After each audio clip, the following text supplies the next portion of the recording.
అయిపోయింది. అప్పుడు యోనాకి కోపం ఉంది. ఏంటంటే అష్షూరీయులు ఇజ్రాయేల్ మీద యూదా వారి మీద దండెత్తి వాళ్ళందరినీ కొల్లగొట్టి చంపేశారు కాబట్టి ఈయనేమనుకుంటున్నాడు, వాళ్ళు నశించిపోవాలి. జనరల్గా మనిషి స్వభావం ఎలా ఉంటుంది చెప్పండి? మీకు కీడు చేసిన వాళ్ళు ఎలా ఉండాలి? వర్ధిల్లాలనుకుంటారా మీరు? మనకి కీడు చేసిన వాళ్ళు పాడైపోవాలి, మనకి మేలు చేసిన వాళ్ళు మంచిగా ఉండాలి అని అనుకునే స్వభావం మనది. కానీ యోనా కూడా అదే అనుకున్నాడు. అష్షూరీయుల దగ్గరికి నేను సువార్త చెప్పడం ఏంటి, దేవుడు చాలా మంచివాడే, కానీ నా శత్రువుని దేవుడు బతకనిస్తాడేమో, వాళ్ళు చచ్చిపోవాలనుకున్నాడు యోనా. మా విన్నారు జాగ్రత్తగా, ఇది చూడండి. యోనా అక్కడికి వెళ్ళమంటే ఆయన అనుకుంది ఒకటే, ఏంటంటే నేను అక్కడికి వెళ్ళి సువార్త చేస్తే దేవుడు మంచివాడు కాబట్టి వాళ్ళని కాపాడుతాడేమో, కాబట్టి వాళ్ళని కాపాడకుండా చచ్చిపోవాలనే ఉద్దేశంతో యోనా దేవుని మాట వినలేదు. ఈరోజు మనం కూడా శత్రుత్వం పెంచుకుంటాం. దేవుని మనసేమో వేరు, మనుషుల మనసేమో వేరు. దేవుడు అందరిని ప్రేమిస్తాడు, శత్రువులైనా ఒకటే. ఆయన కూడా శత్రువులు మీద జయించి యుద్ధం చేయమన్నాడు. ఒక్కొక్కసారి ఏం చేసి ఆ శత్రువులకి వెళ్ళి సువార్త చెప్పన్నాడు. మనిషి స్వభావమేమో వాళ్ళు నాకు నచ్చదు కాబట్టి నేను వాళ్ళ దగ్గరికి వెళ్ళాల్సిన అవసరమో లేదని మనం అనుకుంటాం.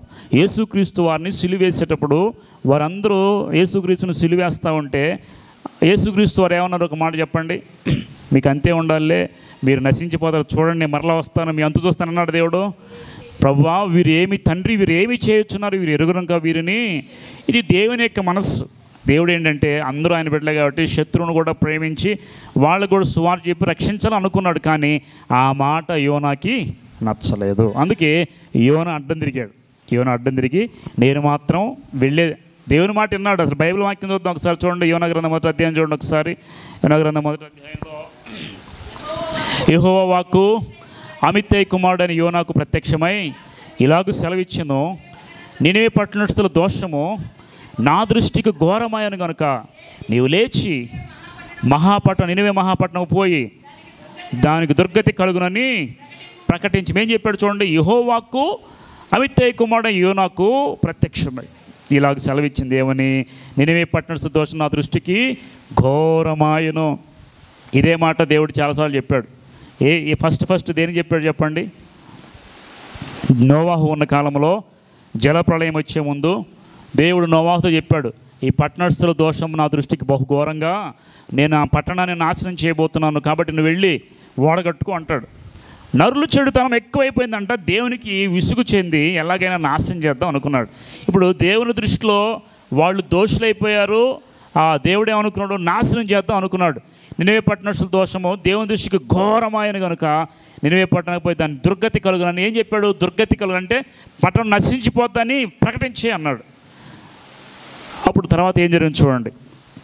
2-3 వచనం. అయితే యెహోవా సన్నిధిలోండి తర్షీషు పట్టణానికి పారిపోవాలనని యోనా యొప్పేకి పోయి తర్షీషునకు ఒక ఓడను చూచి ప్రయాణంకు కేవిచ్చి యెహోవా సన్నిధిలో నిలవక ఓడవారితో కూడా తర్షీషునకు పోవడానికి ఓడ ఎక్కేను. చూడండి ఇప్పుడు ఏం జరిగింది. దేవుడు నినివేకే వెళ్ళమని చెప్పి యోనాకు చెప్తే యోనా ఎక్కడికి వెళ్ళాడు? మొట్టమొదటికి ఎక్కడికి వెళ్ళాడు? యొప్పేకి. యొప్ప అంటే తెలుసా మీకు? ఒక వైజాగ్ వెళ్ళారు అనుకోండి. వైజాగ్లో పోర్ట్ ఏరియా ఉంటుంది. షిప్లో వెళ్ళాలంటే ఇప్పుడు మనం బస్కి వెళ్ళాలంటే బస్ స్టాండ్ ఎలా ఉందో, ప్లేన్కి వెళ్ళాలంటే ఎయిర్పోర్ట్ ఎలాగ ఉందో, అలాగే షిప్ ఎక్కి వెళ్ళడానికి అక్కడ కూడా వాళ్ళకి ఒక పోర్ట్ ఉంది. ఆ పోర్ట్ యొప్పేలో ఉంది. స్పెయిన్ దేశం అని చెప్పే కదా, దాన్ని యొప్పే అని పిలిచారు ఆ రోజుల్లో. ఆ యొప్పే ప్రాంతానికి వెళ్ళి ఎక్కడ తీసుకున్నాడు టికెట్టు? నినివేకి తీసుకున్నాడా? తర్షీషు తీసుకున్నాడా? తర్షీషు తీసుకున్నాడు. అంటే ఇటువైపు వెళ్ళమంటే దేవుడు మెలకుండా వచ్చాడు. టికెట్ ఏమో తర్షీషు తీసుకున్నాడు. తీసుకొని వెళ్ళాడు, వాడెక్కాడు. చక్కగా టికెట్ దొరికింది, కింద దొరికింది, మంచిగా ప్లేస్ దొరికింది, వాళ్ళకి మంచి ప్లేస్ దొరికింది. వెళ్ళి చక్కగా పడుకున్నాడండి. యాక్చువల్గా దేవుని మాట వినకుండా వెళ్ళేటప్పుడు కొన్నిసార్లు మామూలుగా మంచిగానే దొరుకుతాయి. దేవుడు అక్కడ టికెట్ దొరకకుండా చేయొచ్చు కదా. చూడండి, ఆయన చేసిన తొందరపాటు పని వలన టికెట్ దొరికింది, హాయిగా బాగానే ఉందనుకోండి, మధ్యలోకి వెళ్ళి ఎంత ఇబ్బంది పడ్డాడు. మనం దేవుని చిత్తాన్ని విడిచిపెట్టి వెళ్ళేటప్పుడు అన్నీ బాగానే ఉంటాయి దారులు. మనం వెళ్ళినా దేవుడే ఆపడు. ఇప్పుడు ఆదాము హవ్వ పండు తింటే దేవుడు ఆపాడా?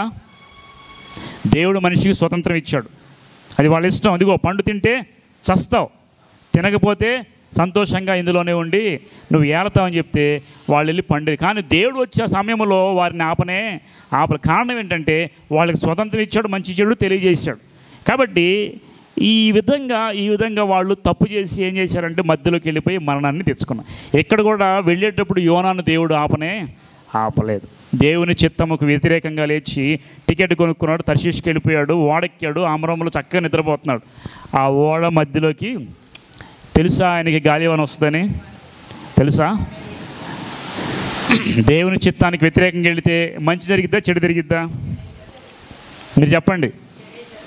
ముందు మంచిగా ఉన్నట్టు ఉంటుంది, ముందంతా చక్కగా ఉన్నట్టు ఉంటుంది, కానీ మధ్యలోకి వెళ్ళిన తర్వాత మునిగిపోయే సమయంలో ఎటు వెళ్ళాలో తెలియక అప్పుడు మనం గాబరపడతాం. దేవుని చిత్తానికి వ్యతిరేకంగా వెళ్ళినప్పుడు ఒక్కొక్కసారి మనకి ముందు మంచిగానే ఉండొచ్చు, కానీ బాగానే ఉంది కదా అనుకుంటాం, కానీ మధ్యలోకి వెళ్ళినంత ఇరుక్కుపోతే బయటికి రాలేక మునగలేక ఏం చేయాలో తెలియక ఇబ్బంది పడిపోయే పరిస్థితి మనకి ఖచ్చితంగా వస్తుంది. ఇలాంటి పరిస్థితుల్లో యోనాకి వచ్చింది. ఇప్పుడు మనం ఏం చేయాలంటే యోనాను చూసి కొన్ని విషయాలు నేర్చుకోవాలి. దేవుని చిత్తమా కాదా అని తెలుసుకోవడం మనకి నిజంగా చాలా కష్టం ఈ రోజుల్లో. ఎందుకంటే ఆ రోజుంటే దేవుడు యోనాకు చెప్పాడు కాబట్టి విన్నాడు స్వరం. ఈరోజు మీరు దేవుని చిత్తం చేయాలంటే మీకు స్వరం వింటున్నారా? లేదు. మరి దేవుడు వాక్యం చదువుకుంటూ వెళ్తే దేవుడు నాతో మాట్లాడలేదు మనకు ఖచ్చితంగా తెలియదు. కాబట్టి మనకి ఇష్టానుసారంగా మనం వెళ్ళిపోతున్నాం, మధ్యలోకి వెళ్ళి బోర్ల పడిపోయి మళ్ళీ వెనక్కి వచ్చేస్తున్నాం. కాబట్టి మనం జాగ్రత్తగా దేవుని మాట వినడం నేర్చుకోవాలి. ఇక్కడ సముద్రం మధ్యలోకి వెళ్ళిపోయిన తర్వాత ఏం జరిగింది చూడండి. 4వ వచనం. అయితే యెహోవా సముద్రం మీద పెద్ద గాలి పుట్టించగా. ఇప్పుడు చూడండి, గాలి పుట్టించింది ఎవరు? మీరు చెప్పండి. యెహోవా గాలి సముద్రం పెద్ద గాలి పుట్టింపగా సముద్రమందు గొప్ప తుఫాను రేగి ఓడ బద్దలైపో గతి వచ్చింది. కాబట్టి నావికులు భయపడి ప్రతివాడు తన దేవతను ప్రార్థించి ఓడ చులకన చేయుటకై అందులో సరుకుల సముద్రంలో అప్పటికి యోనా ఓడ దిగువ భాగం పోయి పండుకొని ఓడ కిందలోకి వెళ్ళిపోయి ఫస్ట్ గ్రౌండ్ ఫ్లోర్కి వెళ్ళిపోయి గాఢ నిద్రలోకి వెళ్ళిపోయాడంట. అప్పుడు ఓడనాయకుడు నిద్రకు వచ్చి నిద్రపోతా నీకేమొచ్చింది, నీవు లేచి నీ దేవుని ప్రార్థించము, మనం చావకుండా ఆ దేవుడు మన ఎందుకు కనికరించినేమో నేను. ఇప్పుడు చూడండి, వీళ్ళందరూ ఏం చేస్తున్నారు? దేవుడు ఇప్పుడు గాలి పుట్టించింది ఎవరు చెప్పండి? దేవుడు పుట్టించిన గాలిని దేవుడే ఆపాలి, మనిషిడు అవ్వడం సాధ్యం కానే. మన కుటుంబాల్లో కూడా దేవుని చిత్తం చేయకుండా వెళ్ళినప్పుడు కొన్ని గాలి తుఫాన్లు పుడతాయి, అవి దేవుడే ఆపాలి. దేవుని చిత్తానుసారంగా మనకి ఏమైనా బలహీనతలు వస్తాయి, వినండి జాగ్రత్తగా, ఏదైనా ఇబ్బందులు వస్తాయి, ఏదైనా కష్టం వస్తుంది, దాన్ని దేవుడే ఆపాలి, మనుషుల వల్ల కాదు. ఒకసారి యేసుక్రీస్తు ఆయన శిష్యులు గలే సముద్రం మీద వెళ్తూ ఉంటారు. గాలి తుఫాను ఎవరి మీద కొట్టింది? ఎవరి పడవ మీద కొట్టింది? యేసుక్రీస్తు ఉన్న పడవ మీదే. దీని గాలి తుఫాను ఎలా చేసింది ఎవరు? ఇప్పుడు దేవుడు ఉంటే అన్నీ మంచి జరుగుతాయి అనుకుంటున్నారు చాలామంది. అది చాలా రాంగ్ కన్సెప్షన్ అనమాట. దేవుడు నాలో ఉంటే అంతా మంచి జరుగుతుంది వాస్తవమే, కానీ ఒక్కోసారి నిన్ను పరీక్షించడానికి చిన్న గాలివానలు వస్తాయి. పరీక్షించడానికి వచ్చే గాలివానలు వేరు, దేవుడు తన వైపు మార్చుకొని తెచ్చే గాలివానలు వేరు. యేసుక్రీస్తున్న పడవలో వెళ్ళేటప్పుడు ఆయన పరీక్షించడానికి గాలివాన్ని అలౌ చేశాడు. అందరు విశ్వాసంలో భయపడిపోతున్నారు, అల్లాడిపోతున్నారు. అప్పుడు దేవుడు ఏం చేస్తున్నాడు? యేసుక్రీస్తు ఏం చేస్తున్నారు? అమరమున నిద్ర. అంటే వీళ్ళందరూ అల్లాడిపోతుంటే యేసుక్రీస్తు నిద్ర పట్టింది చెప్పండి. ఇక్కడ కూడా యోనా నిద్రపోతుంది, మిగతా వాళ్ళందరూ ఏం చేస్తున్నారు? అల్లాడిపోతుంది. యోనాకు తెలుసు, యోనాకి ఎంత గాలివాన వచ్చిన ప్రార్థన మాత్రం ఎందుకు చేయట్లేదు చెప్పండి? ఎందుకు ప్రార్థన చేయట్లేదు యోనా? మీకు తెలిసింది చెప్పండి. యోనా అందరూ కూడా ప్రార్థన వారి దేవతలు ప్రార్థన చేసుకుంటే యోనా మాత్రం ప్రేయర్ చేయట్లా. కారణం ఏంటి? నేనేమైనా ఏ ముఖం పెట్టుకుని దేవుని అడగాలి? ఆల్రెడీ ఆయన మాట వినకుండా నేను తప్పు చేసి వెళ్తాను, ప్రభా ఈ గాలివాన్ని కాపాడు ప్రభా అని ప్రార్థన చేసి దేవుడు వింటాడా? ఆయన తెలుసు నా ప్రార్థన దేవుడు, అందుకని ప్రార్థన చేయకుండా మెలకుండా పడుకున్నాడు. ఎప్పుడైనా మనం తప్పు చేసినాడు దేవునికి దూరమైనప్పుడు ప్రార్థన మాత్రం చేయరు. ఎందుకంటే ప్రార్థన చేస్తే దేవుడు మళ్ళీ ఏం చెప్తాడో ఏ వినాలని చెప్పి ప్రార్థన మాత్రం చేయరు. దావీదు 9 నెలలు ప్రార్థన చేయలేదు, తెలుసు మీకు ఆ విషయం? దావీదు రోజు ఎన్నిసార్లు ప్రార్థన చేస్తాడు? చెప్పండి? 7 మార్లు రాజుగా ఉండి కూడా ప్రతిరోజు ఏదో ఒక సమయంలో కూర్చొని ఆయన సమయానికి ఇచ్చేవాడు. ఎప్పుడైతే బత్షెబతో పాపం చేశాడో ఇక అప్పుడు ప్రార్థన చేయడం మానేశాడు. ఎందుకని? ఆయన తప్పు చేస్తున్నాడు కాబట్టి ప్రార్థన చేసి దేవుడు ఏం చెబుతాడు, ఏమనాల్సి వచ్చింది నాకు ఎందుకు లేని దూరంగా వచ్చేసాడు అనమాట. అట్లాగే పాపములు ఉన్నప్పుడు, దేవుని మాట తప్పినప్పుడు ప్రార్థన అనేది ఉండదు. అదే రీతిగా యోనా కూడా ప్రార్థన చేయకుండా అమరంలోకి వెళ్ళిపోయి ఓడ అడుగున నిద్రపోతాం. అందరూ ప్రార్థన చేస్తాడు, మాత్రం గాఢ నిద్రపోతున్నాడు. ఒకటే విశ్వాసం ఉన్న అప్పుడైనా కానీ గాఢ నిద్రలో ఉండొచ్చు, లేదంటే విశ్వాసం లేనప్పుడైనా గాఢ నిద్రలో ఉండొచ్చు. అక్కడ చూస్తే యేసుక్రీస్తు వారు గాఢ నిద్రపోతా ఉంటే గాలి తుఫాను కొట్టింది. ప్రభా, మేము నశించిపోతాం, నీకు చింత లేదా అని యేసుక్రీస్తు లేచి ఏమన్నారు చెప్పండి? అల్ప విశ్వాసులారు ఎందుకు మీరు సందేహపడుతున్నారు? ఇప్పుడు మీరు వినండి జాగ్రత్త. గాలి వాన మన మీద కొట్టినప్పుడు మనకి జనరల్గా కలవరం వస్తుంది. కానీ ప్రభు లేచి ఏమంటే అల్ప విశ్వాసులు ఎందుకు సందేహపడ్డారు? ఎందుకు సందేహపడకుండా ఎలా ఉంటారండి మనిషి? జనరల్గా ఆలోచిద్దాం. కష్టం వచ్చినప్పుడు, బాధ వచ్చినప్పుడు, నాకు ఎందుకు వచ్చింది ఈ కష్టం, నాకు ఏం నేర్చుకోవాలి, ఈ బాధ ఎందుకు వచ్చిందని, నేను తప్పు చేశానా, లేకపోతే నాకేమన్నా శిక్ష, లేకపోతే దేవుడు నన్ను పరీక్షిస్తున్నాడని మనం ఆలోచించుకోండి. జనరల్గా యేసుక్రీస్తు నిద్రపోయి చూస్తూ ఉన్నాడు, వీళ్ళు ఏం చేస్తారని. అవునా కదా? వాళ్ళు ఏం చేస్తారంటే, యేసుక్రీస్తు పక్కనే ఉన్నాడుగా, గాలివాన దేవుడు తీసేస్తాడు అనుకున్నారా? ఇదే దేవుడు చూస్తుంది. ఒకసారి మన జీవితంలో కష్టం వచ్చినప్పుడు ఆయన అంటే పరిశీలన చేసి చూస్తాడు, వీళ్ళు ఎలాగ రిజెక్ట్ అవుతారు, ఎందుకు నాకు దేవుడు దీన్ని అనుమతించాడు, నేనేం తప్పు చేశాను, న్యాయంగానే ఉన్నాను కదా అని మనం అంటామా? లేదా దేవుడు ఎందుకు ఇలా చేశాను ప్రశ్నిస్తామా? దేవా నువ్వు ఉన్నావు చాలు, దీన్ని తీసేస్తామని మన దేవునికి అప్పగించుకుంటామా అని దేవుడు పరీక్షించడానికి ఒక్కోసారి బలహీనతలు పెడతాడు మనకి, ఒక్కోసారి కష్టాలు మన మీదకి రాజేస్తాడు. ఇప్పుడు యోనా మీదకి గాలి తుఫాను పంపించింది ఎవరు చెప్పండి? యెహోవా దేవుడే ఒక్కొక్కసారి మనకి అలౌ చేస్తారు. యోబు జీవితంలో కష్టాలన్నీ ఒకరోజు వచ్చింది, దానికి అలౌ చేసింది ఎవరు చెప్పండి? తెచ్చింది సైతానే, కానీ పర్మిషన్ ఇచ్చింది ఎవరు? ఎందుకు ఇచ్చాడు చెప్పండి? మంచి ఫ్యామిలీ యోబు కుటుంబం, మంచి కుటుంబం, మంచి ఫ్యామిలీ, నమ్మకమైనవాడు, యథార్థవంతుడు, నీతివంతుడు, న్యాయవర్తుడు, అన్నీ చక్కగా ఉన్నవాడు. ఎందుకు కష్టాలు పాలయ్యాడు చెప్పండి? పరీక్షించడానికి. కాబట్టి ఇక్కడ శిష్యులను కూడా దేవుడు పరీక్షించడం కాదు. మన జీవితాల్లో కూడా కష్టాలు వస్తే దేవుడు పరీక్షించడానికి ఒక్కోసారి వీళ్ళు విశ్వాసంతో ఉంటారా లేదా. యోబు ఎక్కడైనా కానీ ఒక మాటలోనైనా తప్పు చేసి, ప్రభా నాకు ఎందుకు ఇది అనుమతించావు, నువ్వు మంచిగా చేయలేదు, నా పట్ల అన్యాయం చేసావు అని ఒక మాట అన్నాడా? అనలేదు. దేవుడు నెగ్గాడండి పరీక్షలో. యోబు కూడా నెగ్గాడు. యోబును నమ్ముకున్నందుకు దేవుడు నెగ్గాడు, దేవుడు విజయం సాధించాడు. నిజంగా చెప్పాలి, నీవు నిలబడితేనే దేవునికి మహిమ, నువ్వు నిలబడితేనే విజయం. కాబట్టి పరీక్ష సమయంలో చాలా జాగ్రత్తగా ఉండాలి. ఇది మనుషులు ఏమంటారంటే ఏదో చేశారో వీళ్ళకి తగిలింది అనుకుంటారు. యోబు స్నేహితులు వచ్చామన్నారు, నువ్వేదో తప్పు చేసావయ్యా అందుకని కష్టం వచ్చిందని యోబు స్నేహితులు అన్నారు. కానీ దేవుడే తర్వాత వాళ్ళని గద్దించాడు. యోబు నమ్మకమైన వాడు, ఇప్పుడు కూడా ఎలాంటి తప్పు చేయలేదు. కానీ కష్టం ఎందుకు వచ్చింది ఎవరికి తెలియదు, కానీ దేవునికి సాతానికే తెలుసు. పరీక్షించడానికే కష్టం అనేది వచ్చింది. కాబట్టి మన జీవితాల్లో కొన్నిసార్లు కష్టాలు వచ్చినప్పుడు వీళ్ళు నాకు నమ్మకంగా ఉండగలరా లేదా అని పరీక్షించడానికి ఒక్కొక్కసారి దేవుడు అలౌ చేస్తాడు పర్మిషన్స్. వాటికి మనం ఏం చేయాలి? యాక్సెప్ట్ చేయడం తప్ప ప్రశ్నించడానికి అవకాశం లేదు. యోబు అలాగే నిలబడ్డాడు. శిష్యులు మాత్రం గాబరపడిపోయారు. అందుకే లేచి అంటాడు, నీకు విశ్వాసం లేదా? అల్ప విశ్వాసాలు ఎందుకు సందేహపడ్డారు? దేవుని యొక్క ఉద్దేశం ఏంటంటే, నేను ఉన్నాను కదా, నేను చూసుకుంటా కదా, మీరు ఎందుకు కలవరపడుతున్నారు? మనిషిగా కలవరపడ్డారేమో, కానీ దేవుడు తర్వాత గాలి తుఫాన్ ఏం చేశాడు? అణిచివేశాడు. నిమ్మళమైపోయింది. కాబట్టి యేసుక్రీస్తు ఉంటే ఒకవేళ వచ్చిన దాన్ని నిమ్మళపరిచేవాడు. ఇక్కడ కూడా యోనా మీదకి గాలి తుఫాను కొట్టిన అందరూ ప్రార్థన చేస్తూ ఉంటే వీళ్ళు మాత్రం నిద్రపోతూ ఉంటే వాడు వచ్చి యోనాని ఏమంటారు చెప్పండి ఒకసారి? ఓయి నిద్రపోతా, ఎందుకు నీవు గాఢ నిద్రపోతున్నా? 6 వచ్చిన చూడండి. అప్పుడు ఓడనాయకు దగ్గరికి వచ్చి, ఓయి నిద్రపోతా, నీకేం వచ్చింది? లేచి నీ దేవుని ప్రార్థించుము, మనం చావకుండా దేవుడు మనం ఎందుకు కనికరించినేమో అని ఓడ నాయకుడు చెప్పాడంట. 7 వచ్చిన అంతలో ఓడవారు ఎవరిని బట్టి కీడు సంబంధించిన తెలియటికే మనము చీట్లు వేద్దాం రండి అని ఒకరితో ఒకరు చెప్పుకొని చీట్లు వేయగా చీటి యోనా మీదకి. అసలు ఇక్కడ చూడండి, ఎవరి వల్ల సంభవించిందని ఎందుకు వచ్చిందో డౌట్. జనరల్గా సముద్రం మీద వెళితే గాలివానలు వస్తాయి, గాలి తుఫాన్లు వస్తాయి. అంటే ఎంత ప్రార్థన చేసినా తగ్గట్లా. వినండి, వాళ్ళు ఎంత ప్రార్థన తగ్గట్లా ఓడలో ఉన్న సామాన్ అంతా సముద్రం పడేశారు. ఎందుకంటే బరువు ఎక్కువై వస్తే ఓడ మునిగిపోద్దాము కాబట్టి వానలో సామాన్ అంతా బయటపడేశారు. ఇప్పుడు ఎంత చేసినా తగ్గట్లేదు కాబట్టి ఇప్పుడు ఏం చేసినా పరీక్ష చేసుకుంటున్నారు, ఎవరి వల్ల కీడు. మనం కూడా ఏం చేయాలంటే ఎంత ప్రార్థించినా జవాబు రాకపోయినా, ఎంత ప్రార్థించినా కష్టం నుండి విడుదల కలగకపోతే మనం కూడా ప్రశ్నించుకోవాలి, దేన్ని బట్టి కీడు మన మీదకి వచ్చింది అని. వాళ్ళు ఏం చేశారంటే పరిశీలన చేసుకొని అందరి పేరు రాసి చీట్లు వేశారు. చీటిల్లో ఎవరి పేరు వచ్చింది? కరెక్టే వచ్చిందంటారా? నిజంగా యోనా కాక ఇంకోటి పేరు వస్తే పాప సముద్ర పాలైపోయాడు కదా. యోనా పేరు కాక ఇంకోటి పేరు వస్తే అప్పుడు పరిస్థితి ఏంటి? సముద్రంలో ఎత్తుపడేసాడు. కానీ దేవుడు చూడండి, యోనా పేరు వచ్చి అలా చేశాడు. ఇప్పుడు నేను ఒక విషయం అడుగుతా, చీట్లు వేసి ప్రార్థన చేయొచ్చా? మీరు ఎప్పుడైనా ప్రార్థన చేశారు లేదా? అంటే నేనేమంటానంటే ఎవరి విశ్వాసం వాళ్ళది. నేను ఇట్లా చేయొచ్చు చేయకూడదు నేను అన్నాను.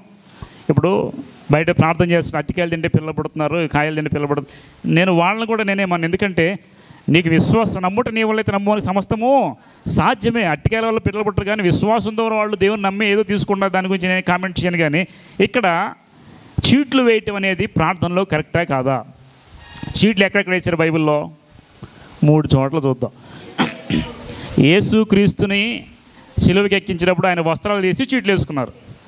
ఎవరి పేరు వేస్తే వాళ్ళు తీసుకున్నారు దాన్ని. 3వది ఎక్కడ వేశారు? యేసుక్రీస్తు శిష్యుల్లో ఒక యూద తప్పిపెట్టి చనిపోయాడు. ఇప్పుడు మిగతా 120 మంది ఉన్నారు మొత్తం. వాళ్ళని ఎవరిని డిసైడ్ చేయాలో వాళ్ళకి అర్థం కాల. ప్రార్థన చేసి అందరి పేర్లు రాసి చీట్లు వేశారు. ప్రార్థన చేసి ఇస్తే పేరు మత్తీ అనే పేరు వచ్చింది. ఆయన్నే పెట్టారు. ఈ మత్తీ దేవుని చిత్తమా కాదా, ఇది ఉందా లేదా అని వాళ్ళకి ఇంకా వేరే ఆలోచన లేదు, పెట్టేశారు మత్తీని. ఇక్కడ కూడా చీట్లు వేసి కరెక్ట్గా యోనా పేరు మీద వచ్చింది.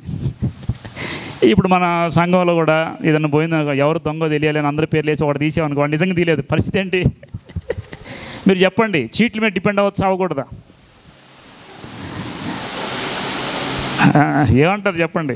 చీట్లు వేయటం కరెక్టా? చాలామంది విశ్వాసాలు వేస్తారు నాకు తెలిసి చీట్లు. కానీ నేను ఒకటి అంటాను, మీరు వేస్తే వేశారు, ప్రార్థన చేసి చేసుకున్న దేవుడు మేము నడిపించిన ప్రకారం మీరు వెళ్ళండి. ఒకటే బేస్ చేసుకోవద్దు, ప్రార్థన చేయండి, దేవుడిని అడగండి, దేవుడు సమాధానం ఇస్తాడు, పరిస్థితులు చూపిస్తాడు. ఒకవేళ మీకు చీటేసి వస్తే దేవుడు మేము నడిపించవచ్చాం, కానీ నేను వేయమని చెప్పట్లేదు, వేయొద్దని చెప్పట్లేదు. అది మీ యొక్క విశ్వాసానికే. చీట్లు వేసుకొని కూడా చాలామంది అదే నమ్ముకొని మోసపోయిన వాళ్ళు కూడా ఉన్నారు చాలామంది. కాబట్టి ఏది దేవుడు మాట్లాడతాడో మనకి ఈ రోజుల్లో తెలియదు. కాబట్టి దేవుని చిత్తం ఏంటో ఖచ్చితంగా తెలుసుకుని ప్రార్థన చేయండి. దేవుడు నడిపిస్తాడు ఖచ్చితంగా. ఎలా నడిపిస్తాడో కూడా. ఒక్కొక్కసారి దేవుడు సైలెంట్గా ఉంటాడు సమాధానం చెప్పడం. ఏమంటారు మీరు చెప్పండి? దేవుడు సమాధానమో ఇవ్వడు, ఒక్కొక్కసారి సైలెంట్గా ఉంటాడు. అప్పుడు ఏం చేయాలో అర్థం కాదు, ముందుకు వెళ్ళిపోవటమే. కాబట్టి వినండి, ఇప్పుడు చీట్లు వేసి ఎవరి పేరు మీద వచ్చింది? యోనా పేరు మీద వచ్చింది. యోనాని తీసుకెళ్ళి ఏం చేశారు తర్వాత? మీకు అందరిదే స్టోరీ. చూడండి, 8వ వచనం.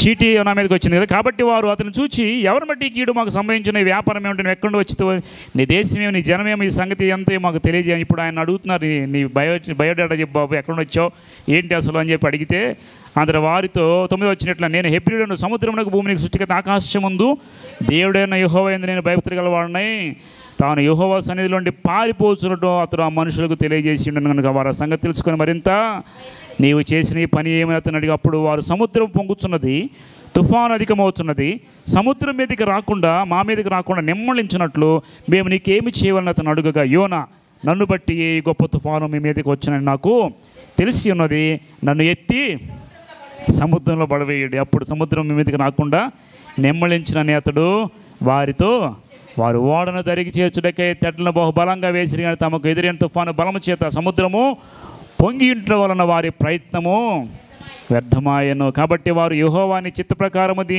నివేదన చేసితివి, ఈ మనిషిని బట్టి మమ్మల్ని లయము చేయకుందుగాక, నిర్దోషిని చంపిన నేరం మా మీద మోపకుందుగాక అని యెహోవాకు మనవి చేసుకొని యోనాను ఎత్తి సముద్రంలో పడవేసిరి. పడవేయగానే సముద్రము పొంగకుండా ఆగిన. ఇది చూడగా మనుషులు యెహోవాకు మిగులు భయపడి ఆయనకి బలి అర్పించి మొక్కుబడి చేసిరి. మీకు అర్థమైంది ఇక్కడ జరిగిందంతా? అయ్యా, అసలు నువ్వు ఎవరు, ఎక్కడి వచ్చావని యోనా నిలబెట్టారు. మాలో చూస్తే అంతా బాగానే ఉంది, మేమందరం బాగానే ఉన్నాం, నువ్వే కొత్తవాడివి కాబట్టి అసలు నువ్వెవరు, ఎక్కడి వచ్చావు, ఏ దేశం, ఎక్కడ వస్తావంటే ఆయన అంటే, భయంకరుడైన యెహోవా యొక్క భక్తుడు నేను, యెహోవా యొక్క సేవకుడిని నేను, ఇలాగ వెళ్ళమంటే వేరే మార్గంలో వచ్చాను. కాబట్టి ఈ కీడు అంతా ఎవరి వల్ల వచ్చింది? మన ఇళ్లలో కూడా, మన కుటుంబాల్లో కూడా ఎవరైనా కానీ దేవునికి అవిధేయంగా ఒక్కడున్న కుటుంబానికి కూడా నష్టం వస్తుంది. మీకు తెలుసలేదు? వస్తారు కదా. ఒక వ్యక్తి వెళ్ళిపోయి ఒక మర్డర్ చేసాడు అనుకుందాం, ఇప్పుడు అతని వల్ల ఆ కుటుంబం ఎఫెక్ట్ అవుతుందా లేదా? ఒక వ్యక్తి బాగా డ్రింక్ చేసి బాగా తాగి పాడైపోయి మధ్య చచ్చిపోయాడు, కుటుంబం ఎఫెక్ట్ అవుతుందా లేదా? దేవునికి విరోధంగా లేచిన ఏదైనా ఒక వ్యక్తి వల్ల కుటుంబం కూడా పాడైపోతుంది. ఈ ఓడలో కూడా అంట దేవునికి వ్యతిరేకంగా లేచిన యోనా మీదకి దేవుని శిక్ష వచ్చింది. కాబట్టి అయ్యా, మరి సముద్రం బాగా పొంగిపోతుంది, గాలి తుఫాను భయంకరంగా వస్తుంది, ఇప్పుడు ఏం చేయాలి, ఏం చేయమంటావు చెప్పు అంటే ఆయన అంటాడు, అయ్యా మీరేమనుకోవద్దు, ఇదంతా కీడు నా వల్ల, నాకు తెలుసు. ఎందుకంటే ఆయన తెలుసు ఆ ఒక వ్యక్తి వలన ఓడలో ఉన్న వాళ్ళందరూ నష్టపోతున్నారు, కష్టపడుతున్నారు, బాధపడుతున్నారు అని ఆయన ఏం చేసి గ్రహించుకొని, నా గురించి మీరేం ఆలోచించవద్దు, నన్ను ఎత్తి ఎక్కడ పడేయండి సముద్రంలో. అదే మనలో కొంతమంది అయితే ఏం చేస్తారంటే, నాకు తెలియదు, నాకేం తెలుసు అని చెప్పేసి వాళ్ళని కూడా కష్టాలు పాలు చేస్తూ ఉంటారు అలాంటి వ్యక్తులు. యోనా ముందు తప్పు చేసి వచ్చినప్పటికీ ఇక్కడ రియలైజ్ అయిపోయి నన్ను పడేయండి. ఎవరైనా కానీ ఈ మాట చెప్తారా? యోనా గొప్పతనం చూడండి. యోనా ముందు దేవునికి వ్యతిరేకంగా లేచి తప్పు చేశాడు. ఎందుకంటే ఆయనకి ఎందుకు అన్నాడంటే దేవుని చిత్తాన్ని ఎందుకు చేయలేదంటే యోనా ఆ శత్రువులను దండెత్తారు కదా. అశ్షూరీయులు ఇజ్రాయేల్ని యూదా వాళ్ళని ఏం చేశారు? చెరపట్టుకొని పోయి దాని మీద దండెత్తి నాశనం చేశారు. కాబట్టే యోనా కోపం. వాళ్ళు శత్రువులు, మంచిదే కాదంటే వాళ్ళ శత్రువులు, వాళ్ళని కాపాడమని దేవుడు చెప్పేది ఏంటి అంటే దేవుని ఉద్దేశం వేరు, మనుషుల ఉద్దేశము. మనుషులు ఏమన్నా శత్రువులు చూస్తారు, కానీ దేవుడు అందరూ నా పిల్లలే అని చూస్తారు. అందుకే యోనా దేవుని మాట వినలేదంటే, అంతే. కేవలం ఆ విషయాన్ని బట్టి దేవుని మాట వినకుండా యోనా అలా కూర్చున్నాడు. ఇప్పుడు ఇక్కడికి వచ్చిన తర్వాత అయ్యో నా వల్ల ఓడలో ఉన్న వాళ్ళందరూ ఎందుకు నష్టపోవాలి, కాబట్టి నన్ను ఎత్తి సముద్రంలో పడవే. కానీ వీళ్ళు చాలా భయపడ్డారు. అదే ఒక మనిషిని ఎత్తి సముద్రం పడేటువంటి ఈజీయా? చాలా కష్టం. ఒక మనిషిని కళ్ళ ముందే తీసి సముద్రం పడేస్తే మునిగిపోతాడు. కాబట్టి ఇప్పుడు ఏం చేయాలి అని వాళ్ళు చాలా ఆలోచించి వేరే ప్రయత్నాలు చేశారు. తెడ్డు లాగుతున్నారు, లంగరేస్తున్నారు, తర్వాత వేరే వైపు నడిపిస్తున్నారు. ఎన్ని ప్రయత్నాలు చేసినా, బైబిల్లో ఉంది కదా, వారు ఎన్ని ప్రయత్నాలు చేసినా పొంగినుడి చేత వారి ప్రయత్నము వ్యర్థమైపోయింది. నేను ఒక విషయం చెబుతా.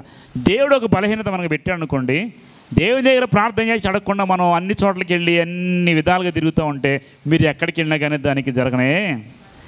దేవుని వైపు తిరగకుండా ఎన్ని ప్రయత్నాలు చేసినా ప్రయత్నాలు ఏమైపోతాయి? దేవుడు గాయం పెట్టాడు అనుకో, దేవుడు తీసేయాలి. యెషయా ఎవరింటికి వెళ్ళాడు? హిజ్కియా ఇంటికి వెళ్ళాడు. హిజ్కియా దగ్గరికి వెళ్ళి ఏమన్నాడు? ఇదిగో నీవు మరణమైపోతావు, నీ ఇల్లు చక్కబెట్టుకో. వెంటనే మరి హిజ్కియా రాజు వైద్యుని పిలిపించి నాకు రోగం ఉంది ఏదో చూడని చెప్పాడా?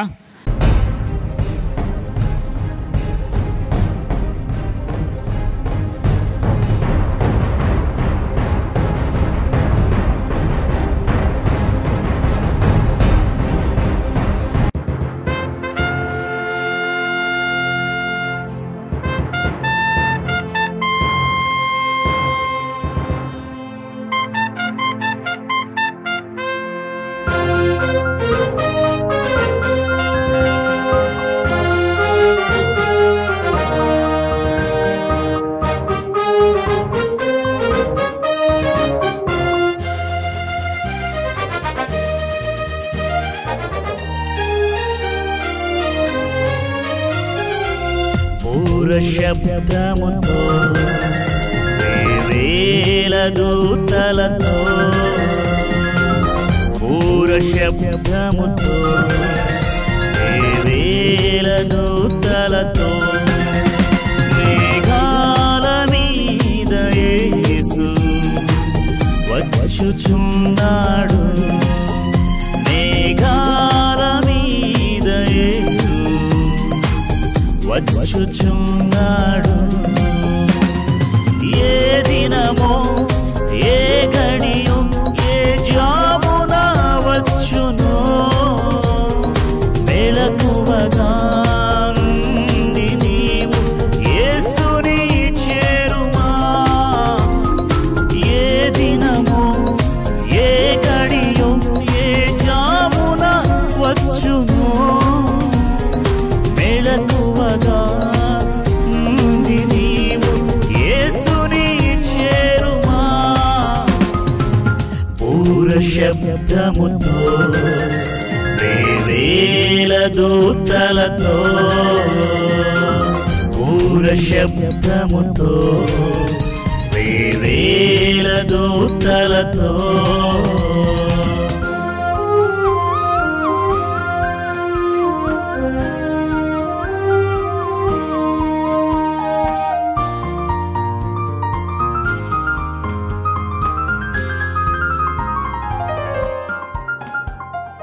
నోవాహు దినములు ఎలాగుండెను, యేసయ్య రాకడ అలాగే ఉండును.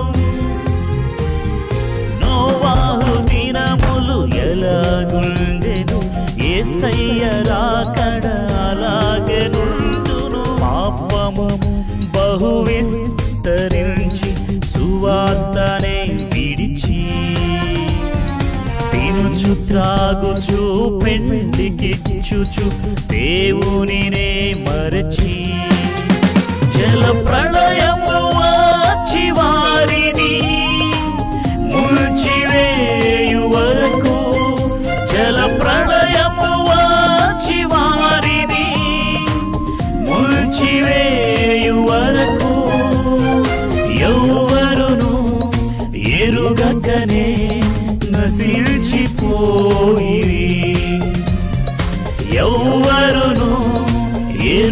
లేకనే నశించిపోయి పూర శబ్దముతో వేవేల దూతలతో పూర శబ్దముతో వేవేల దూతలతో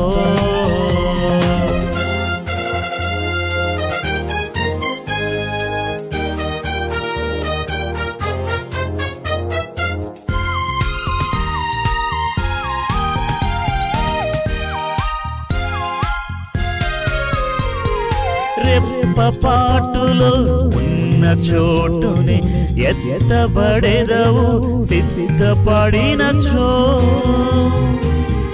రెప్పపాటులో ఉన్న చోటునే ఎత్తబడెదవు సిద్ధపడినచో ఏడేండ్లలో ఆశ్రమలలో చిక్కబడెదవు నీవు విడువబడినచో ఎంత ఏడ్చిన తప్పించుకోలేవు